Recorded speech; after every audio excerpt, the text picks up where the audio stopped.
दोन महत्वाच्या ट्रिक तुम्हाला मी सांगणार आहे अडकलेले पैसे मिळावे म्हणून. अडकलेले पैसे एखाद्या मित्राला दिले, नातेवाईकांमध्ये दिलेले असतील, किंवा तुमचे पैसे नोकरीचे, कामाचे, तुमच्या मोबदल्याचे पैसे येत नसतील, तर अशा वेळेस काय करावं?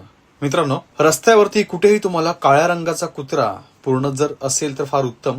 तो शनीचा कारक मानला गेलेला आहे. अशा कुत्र्याला जर का तुम्ही दही खायला द्याल अधूनमधून, कधीतरी कंटिन्यू तुम्ही तुमचा फॉलोअप ठेवा, पैशासाठी नक्कीच पैसे येऊ शकतात. दुसरा उपाय तुम्हाला मी सांगतोय. घराच्या वायव्य कोपऱ्यामध्ये म्हणजे उत्तर आणि पश्चिमेचा मधला कॉर्नर जो असतो त्या ठिकाणी जर का हॉल असेल, तिकडे जागा असेल शिल्लक, तर तुम्ही त्या ठिकाणी एक मधाची बाटली, त्याच्यामध्ये एक नाणं ठेवू शकता बुडवून, त्याच्यामध्ये एक लवंग आणि किंवा विलायची ठेवून हे बंद करून पॅक करून तुम्ही ठेवून द्यायचे वायव्य कोपऱ्यामध्ये आणि आपला फॉलोअप चालू ठेवा. अशा व्यक्तीकडे पैसे नक्कीच कंटिन्यू मागत राहा. ज्या व्यक्तीकडे तुम्ही मदत केली त्या व्यक्तीला, परंतु तो पैसे देण्यास टाळा करतो, त्याचा प्रॉब्लेम सांगतोय. तर अशा वेळेस तुम्ही देखील तुमचे प्रॉब्लेम सांगून थोडी गुलाबीने नातेसंबंध खराब न करता पैसे काढायचा हळूहळू प्रयत्न करा. मित्र, उपाय कधी काम करत नाही ज्या वेळेस एखादा व्यक्ती तुम्हाला फसवायच्या दृष्टिकोनातून तुमच्याकडनं पैसे घेतो, तो व्यक्तीच फ्रॉड असेल किंवा ती कंपनी किंवा अशी ऑर्गनायझेशन फ्रॉड असेल, तर अशा वेळेस हा काम करणार नाही. कारण की फसवणुकीचाच उद्देश होता,